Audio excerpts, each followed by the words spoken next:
yeroo isaan itti sirnaan fayyadamanii dubbisuun qabxii gaarii akka galmeessaniif isaan gargaara. Godina Harargee Aanaa Haramayaatti barattoonni mana barumsa sadarkaa lammaffaa Ugaaz bara kana qormaata biyyaalessaa kutaa 12ffaa fudhatan qophii gahaa taasisaa jiraachuu himanii.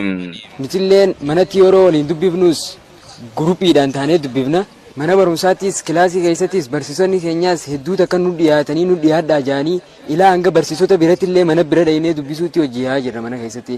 Akka shamarranitti warra adduduree ta'e akka dhiiratti warra akka adduduree ta'e as keessaa hote akka isaanii fakkeenya taanee isaanii wal qabxii gaarii finnee qormaatamne kana wal qabatee intaraansii wal qabatee bakka qabxii gaarii finnee barsiisota keenya kan barsiisu jirus boonsuudha qabnaan jira. Bara kana qabxii fooyyaa galmeessuufis qophiidha jedhu. Qochittis ni jira amma barsiisonni keenyaaf warqishiitii fi meeqaappii tooraallee nu deeggaru jiran hundaan nutis nu bira dhaabbachuu jiran. Laayibararii kitaaba nuuf fidanii dubbisaan hunjaan nutis laayibararii guyyaadhaas dhufnee asis zaaboodaas barsiisotiin teenya yeroo hunda yeroo zaa dhufnee banaan deebinee zaaboodaas itti ni dubbifna. Yeroo hiriftiitis yeroo boqonnaa keenyaatis laayibararii fayyadamna. Yeroo tanya fayyadamnee asirraa gizeen isaan barsiisanii galle waan isaan barsiisanii asii galle tana takka hojii gargaarree irra deebinee laallee galgalas zaadura irra deebinee laallee bakka axannaatitti jiraan jira.